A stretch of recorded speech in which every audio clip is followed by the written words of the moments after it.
I worked in the Special Projects Branch of the Air Force Office of Special Investigations, codenamed PJ. PJ developed and implemented security policies and procedures for compartmented special access programs. I was a counterintelligence officer at Area 51 during a temporary duty assignment. I had access to highly classified reverse engineering programs at both Groom Lake and Tonopah. Many years ago, in the 1890s up through the 1900s, mines were developed around Nevada. During the mining operations back in those days, miners saw strange lights and balls of lights that were being emitted from the mines. Charles Burnock was the supervisor of a mine in western Nevada.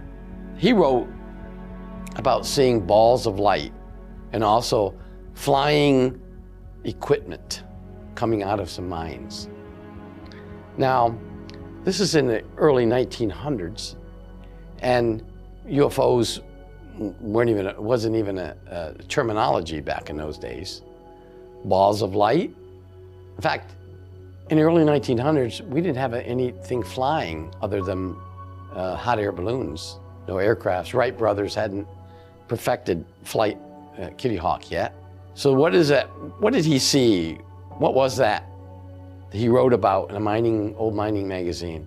Harold Lines was another miner, supervisor, that worked in a mine that was within the Nellis Test and Training Range. He saw some strange things. He talked about it. He talked about it to a number of different people.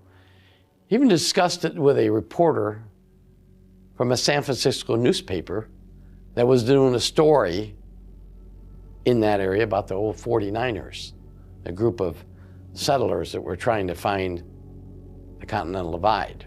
And Harold Lines talked about seeing these strange lights, huge lights, coming out of mines. I'm going to talk about an incident that happened in August of 1985. This family was from North Las Vegas. They decided to camp in a remote area of Nevada.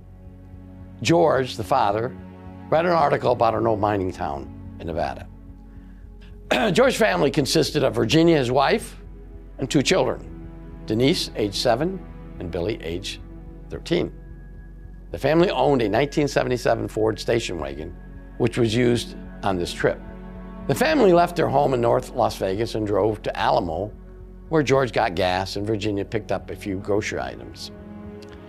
The family arrived at Silver Bowl approximately 3 p.m. in the afternoon. The family set up the tents and prepared for an enjoyable camping adventure. The family found Silver Bowl to be remote, with various old buildings and mine shafts in the area. No other people were at the site. During a tour of the site, the family found a gate leading into Nellis Air Force Base. There was also a sign prominently displayed that stated use of deadly force authorized. That sign went with a warning that unauthorized personnel were not allowed on the base. The family had a fun-filled evening, cooking on a grill, roasting marshmallows, and making s'mores. The family entered their tent and fell asleep at 10 p.m. George was awoken a short time later, hearing voices outside the tent. George got up and walked outside. George observed a military truck parked next to their tent. 2 men wearing military uniforms told George to pack up their belongings and leave the area immediately. George was told that an escaped convict was loose in the area. George woke his family and told them, pack up, we have to leave. The military was outside and just warned them that an escaped convict was on the loose. Virginia was concerned as to the reason for them leaving, but George convinced her, we don't have a choice. The military told us to leave, and we have to leave. Now, Virginia, later, when she was interviewed, thought that they weren't on a military base. They were close to it, a few hundred yards from the Air Force Base, but they weren't on the base. They were on BLM property, Bureau of Land Management. Why would they have to leave? George heard a radio voice tell the military men to respond to a Gate 4 ASAP. George had been in the military. and knew what ASAP meant. The military men got into their truck and left. The family packed up in about 25 minutes. Once their vehicle was packed, George checked the area to make sure nothing was left behind. George heard a strange screaming voice, but could not determine what it was or the location of it. George walked around the vehicle and opened the driver's door. Suddenly, something came up behind George and attacked him. Virginia witnessed the attack on her husband. George yelled for Virginia to drive away. Virginia saw her husband fighting with something that did not resemble a human. Virginia slid into the driver's seat and drove away. Billy started screaming that something was chasing them.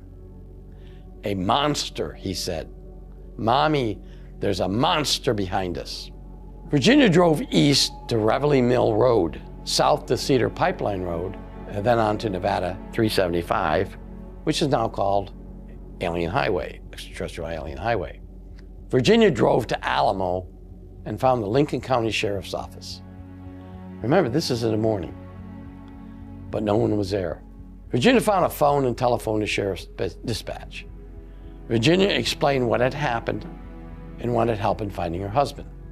A Lincoln County deputy arrived, and Virginia explained to him what had happened. So this Lincoln County Sheriff's deputy drove north to Warm Springs, which was a junction of Nevada Highway 6 and 375. At Warm Springs, 2 Nye County Sheriff's deputies were waiting. They took a report from Virginia and said they would respond to Silverbow. The Nye County deputies told Virginia to wait there. About 5 hours later, the Lincoln County deputy told Virginia to drive to Tonopah and wait at the sheriff's department for someone to let them in. Now from that point, or for that location where she was, Warm Springs, to Tonopah, the city of Tonopah, which was west of Warm Springs on Route 6, was about 70 miles. At noon, August 12th, a Nye County sergeant and a county chaplain arrived at the sheriff's office. The chaplain told Virginia that her husband was dead. However, the body was taken by the U.S. military for examination. Once an examination was complete, the body would be returned to the family. Virginia and her family obviously got the bad news that her husband was dead. She didn't know how he died, didn't know who killed him, but knew it was tragedy. Virginia had many questions that were not answered. Virginia and her family decided to return home and wait for the authorities to contact them. On August 13th, 2 special agents from the Air Force Office of Special Investigations visited the family. I was one of them.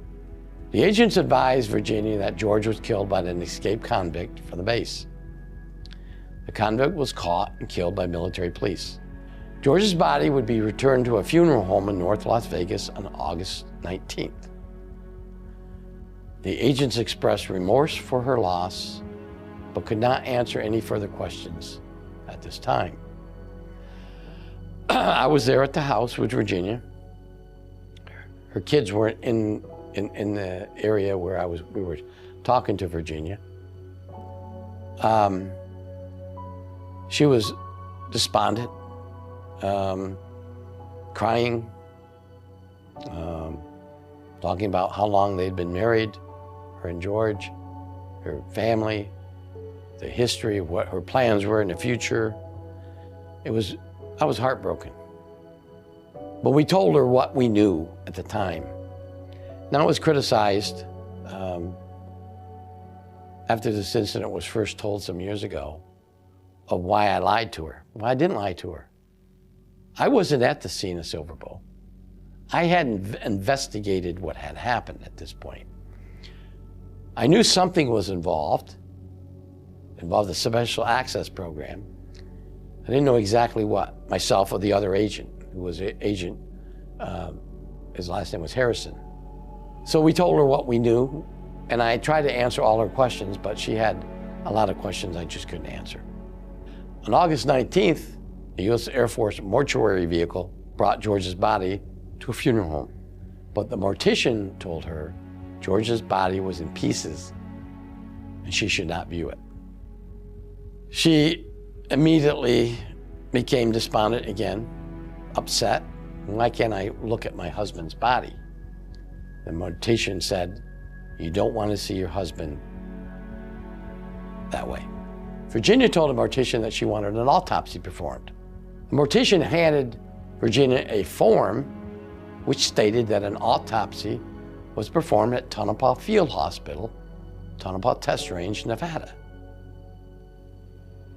According to the form, George's body was found 6 miles inside the base perimeter. Virginia knew that that wasn't right. Virginia had so many questions that must be answered. George was buried on August 21st, 1985. Virginia contacted the Nye County Sheriff's Department and wanted a copy of the report. The Nye County Sheriff's Department advised Virginia that they didn't conduct an investigation and referred Virginia to the Federal Bureau of Investigation. Now, you can just imagine the situation Virginia's in. She saw what happened to her husband. She witnessed it. At least from the rearview mirror, something that attacked her husband. And this was outside the base perimeter. Silver Bowl wasn't inside. Over the next 6 months, Virginia tried in vain to obtain answers to her questions about her husband's death. The FBI would refer Virginia to the OSI. OSI would not return her calls. Finally, OSI called Virginia, invited her to Nellis Air Force Base. On October 5th, 1985, Virginia drove to Nellis and met with OSI agents. Virginia was told that an escaped convict from Groom Lake Air Force Base had killed her husband inside the test range. The convict was later killed by military police. Virginia told the agents a different story as to what she witnessed, but the agents said that her information wasn't accurate. I wasn't one of those agents at the Nellis Air Force Base office. I wasn't one of them. During this time, I was investigating the incident that happened, which we're going to talk about here in a few minutes. The agent at the OSI office gave Virginia the phone number of the base legal office where Virginia could make a claim against the Air Force. The rest is information I'm going to talk about regarding what Virginia did and what happened to Virginia. Is sensitive. I'm not going to give their last names. They want to, of course, Virginia has passed away by now. Billy, her son, is still alive. And we're going to talk about Billy in a few minutes. But the Air Force eventually settled with Virginia for some money. Virginia signed a non-disclosure agreement. Virginia never had her questions answered. Virginia passed away from natural causes in 2005. Billy continued the quest for answers. And this is an ironic, unbelievable story that I'm going to tell you right now about Billy. Billy joined the United States Air Force in 1992 and became a security policeman, assigned to where? Nellis Air Force Base. Billy was reassigned to Groom Lake in 1995. Billy's supervisor was a Master Sergeant Grow. Master Sergeant Grow had been assigned to Groom Lake for over 12 years. One night on a late shift, Billy asked Master Sergeant Grow about the incident at Silverbow.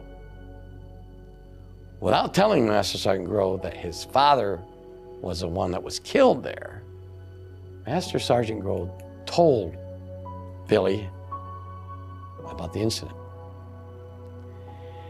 He related that the incident was classified but involved an escaped visitor.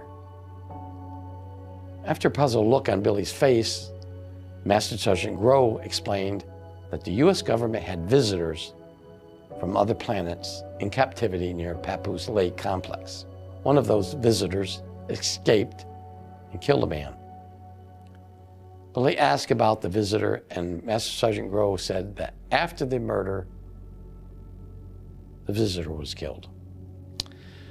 Billy then told Master Sergeant Grove that the man that was killed at Silverboro was his father. Now just imagine what Master Sergeant Grove felt like hearing that information from Billy. Here, this horrible incident happened many years ago.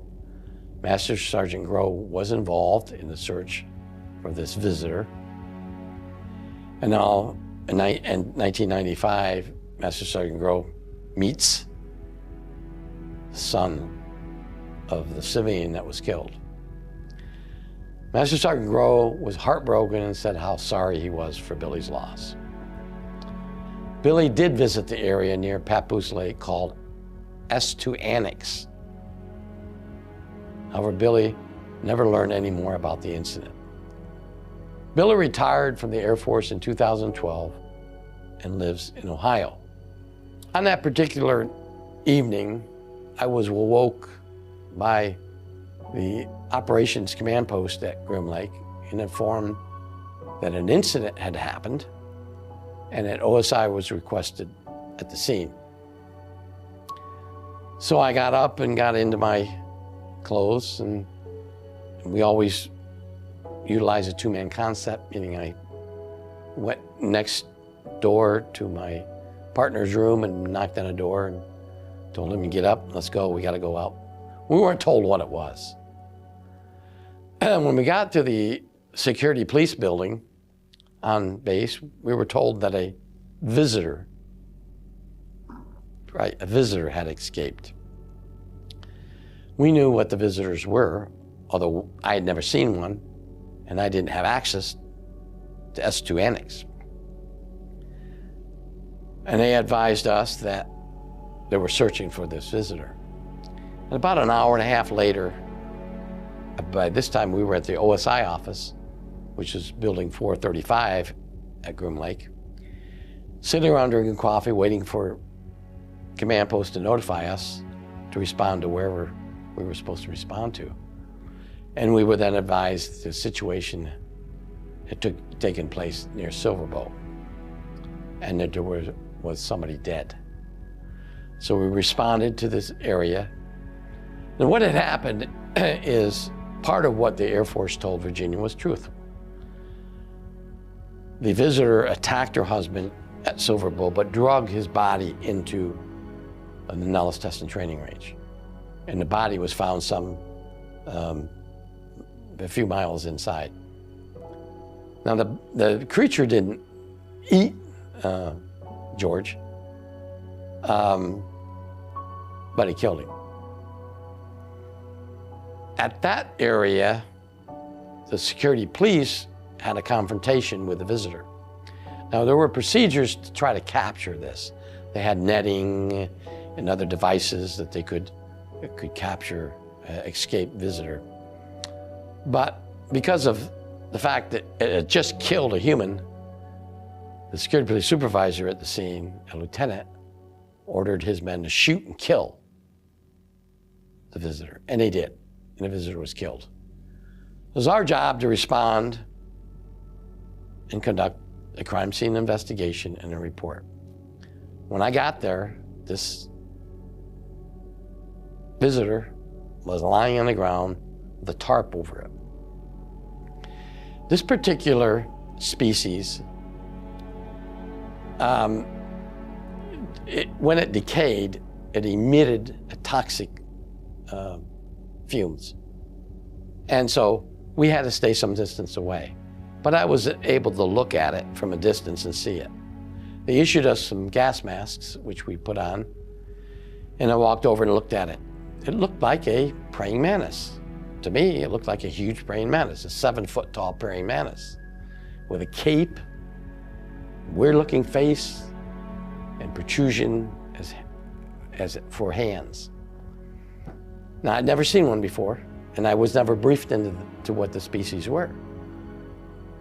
I had a lot of questions for the officer who was responsible for maintaining the creature containment or the visitor containment area, but he was very hesitant about telling me everything. He said it's dead, it was a visitor, it was in captivity, and that's about all I needed to know. I noticed that there were shell casings, 5.56 shell casings around the area, and that's the type of ammunition an M16 rifle would carry. The spent rounds were on the ground, and we had to photograph them and marked where each round was, comparison to where the security policemen were shooting and so forth and so on. We did all that. It took us hours to do that. We took photographs. And then we went to Silver Bowl, which was, again, outside the test and training range. There was a Nye County Sheriff's deputy there, and there was a Nevada Game and Fish officer there. There was blood and debris around where this visitor attacked George. And we did a crime scene there, photographing, marking, doing a crime scene sketch and so forth and so on. And then we took all this information, went back and did a detailed report. I mean, a detailed report of what we did and what we, the fact that and the incident occurred. Not sure exactly how this was going to be received by the command people. We had to brief the base commander. And then finally, this investigation lasted several months. Over a period of several months, I think probably in the early part of December of 1985, the report was finalized after we got autopsy results back and other things back. We sent the case to our headquarters in our PJ Bureau, and that's where the case is today. Now, I know the case number, and I've tried to get the case a number of times. The first time I tried to get it, I got 7 pages of nothing but redacted material. Not one word was released. That was only 7 pages. And that's what we call a summary of incident. I knew what it was a summary of the incident, but it was worthless. There was nothing there, not even the case number. The second time, I tried a different way of asking FOIA through OSI. This time I got back 34 pages. Now, some of those 34 pages were not redacted, but the only thing contained in those 34 pages that were not redacted were just a basic story line about Nellis Test and Training Range, Silver Bowl, Nye County Sheriff's, Lincoln County Sheriff's cooperation, interviewing a game and fish officer. That's it. Nothing of the meat. Jump ahead to 2019, some other people within our group submitted a FOIA request. Now this is 2019. I tried in 1993, I tried in 2004, now this is 2019, just a couple years ago. Air Force sends me back a letter saying the incident, this report is properly classified and not releasable. And that's an exemption of a FOIA. I mean, if it's still classified, you're not going to get anything. So that's what I got back. I got back a letter saying it's properly classified. It's properly classified. Now, stop thinking about that. I classified it. It was top secret, code word. They sent me during my first FOIA request in the 90-something, which meant nothing. The second one was more pages, but again, they didn't give me all of it because the original report was some 100, probably 100 and some pages. I don't remember exact number of pages, but it was at least 100. And now, during this era of disclosure, you ask for this report, and what do they tell you? as classified, properly classified, and not releasable. Period. That's it. Well, I called the FOIA monitor at OSI. It was a female. I talked to her. I told her about my request. She said, yes, I have it right here. I said, and I explained to her, why did they send me parts of it in the 1990s and parts of it in 2005, and then now they're telling me it's classified. She said, I don't know. All I am is a FOIA monitor. I said, can I speak to somebody within the Office of Primary Responsibility, OPR? She said, oh, well, I don't know. I can pass your message along. I don't know that they'll talk to you. So I said, well, try it. So I didn't think I'd hear anything back. January of 2020, just before my wife and I were going on vacation, I get a phone call. I look on the caller ID, and who was it? Air Force Office of Special Investigations. What's the branch? Special Projects. I said, wow. I answered the phone. I said, yeah, hello, Richard Doty here. He said, Richard. I said, yes. He said, you probably don't remember me, but I was an OSI agent years ago, and I got out of the OSI as a military man and went back in as a civilian, and now I work in Special Projects. Well, I do remember the guy, vaguely. I mean, I never worked with him, but I remember the name. He said, I understand you want a copy of your report.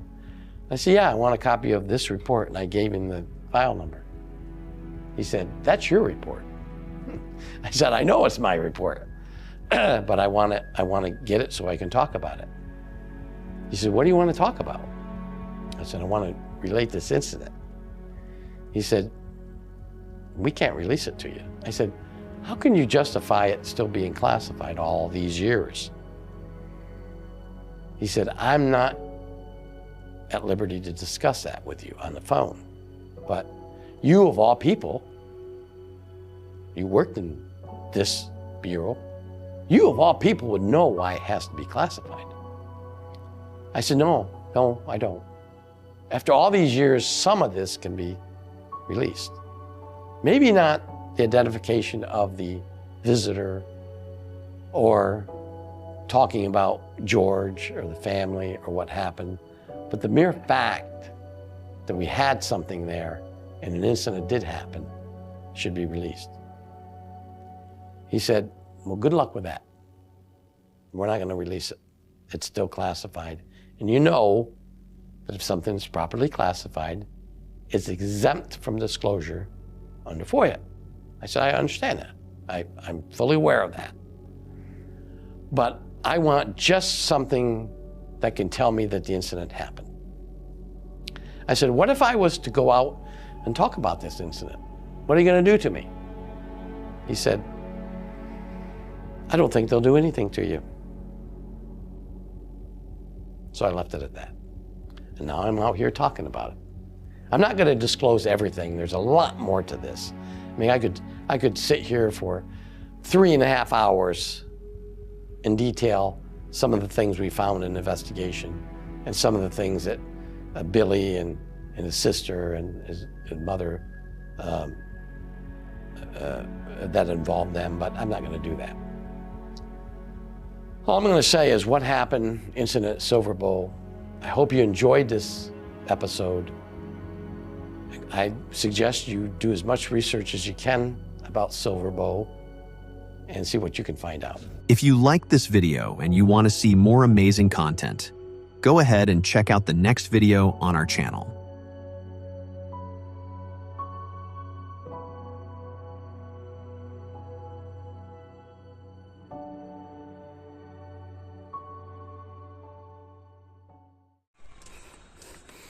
Hello guys, good morning आप सभी को। अभी आप सभी को welcome हमारे इस channel में। तो आज एक्चुअली ये जो वीडियो अभी आप देख पा रही हो, इस वीडियो में हम लोग आज बात करेंगे मुर्शिदाबाद रोशनबाग बीएसएफ कैंप के रिगार्डिंग। आप सभी लोगों का बहुत कमेंट आ रही है कि भाई मुर्शिदाबाद रोशनबाग कैसे जाए, वहाँ पे कैसे रान हो रही है, वहाँ पे रहने के लिए रूम मिलेगा क्या, खाना पीने का सामान मिलेगा क्या, और भी बहुत कुछ क्वेश्चन आप सभी का मन में है। देखो अभी मैं ग्राउंड में गया था और थोड़ा सा रनिंग किया, थोड़ा सा नहीं लगभग 5 किलोमीटर रन, और बहुत ज़्यादा टाइम लग गया। और ये साइड देखो आप, और ये साइड भी आप देख सकते हो, ये सब बिल्डिंग हो रही है, और ये सब प्लॉट करके ये सब लोग खेत सब सेल हो रही है मकान बनाने के लिए। तो सीधा मेन टॉपिक पर बात करते हैं। देखिए मुर्शिदाबाद रोशनबाग बीएसएफ कैंप पे जिस भाई का बहन का फिजिकल है, वो सब लोग पहले तो मुर्शिदाबाद रेलवे स्टेशन पर आ जाओ। मुर्शिदाबाद रेलवे स्टेशन पर आने के बाद आप लोगों को वहाँ से लगभग 5 मिनट आप ऐसे भाव चलते चलते पहुँच जाओगे मुर्शिदाबाद रोशनबाग बीएसएफ कैंप पर। उस कैंप पे आपको साइड में बहुत सारे शॉप है, वहाँ पे खाने के लिए जगह भी मिल जाएगी और रहने के लिए भी रूम भी मिल जाएगा। मुर्शिदाबाद रेलवे स्टेशन से अगर आप लोग सीधे अगर आ जाओ तो आप लोगों का क्या है कि अगर आप सब लोग अगर सीधे आ जाओ तो आप लोगों का वहाँ पे बहुत ज़्यादा होटल भी है। ओके, तो उस होटल में आप लोगों को रहने के लिए रूम भी मिल जाएगा, सब कुछ मिल जाएगा। और अगर आप चाहते हैं तो सिर्फ हम लोग बीएसएफ कैंप के सामने या आसपास रहेंगे, उसके लिए भी आप लोगों का रूम मिलेगा। वो रूम गाइस वहाँ के जो लड़के लोग होते हैं वो सब लोग आ जाएगा आपको लेने के लिए। और अभी आप देख सकते हो कि मैं सीधा जा रही हूँ। हमारे इस तरफ ग्राउंड है, हमारे इलाका के सारे लड़के लड़की सब यहाँ पे रनिंग करते हैं। वो जो वाइट कलर का एक बिल्डिंग आप लोगों को देख पा रही है, और वो एक जो चिन्ह दिखते हैं ना, वहाँ पे ही रनिंग होते हैं, एक ग्राउंड है। तो ऐसे ही करके सब कुछ होता है, तो आप लोगों को भी मिल जाएगा। अब आपको मैं दिखाता हूँ कि रनिंग के लिए वहाँ पे आप गाइस मिट्टी का ग्राउंड है, बहुत अच्छी तरफ से रनिंग भी हो रही है, और रहने के लिए तो आपको रूम भी मिल जाएगा, खाने के लिए भी बहुत शॉप भी मिल जाएगी। और ये देखिए हम लोग का क्या हालत है। ठीक है, तो जाओ भाई, इजीली सब लोग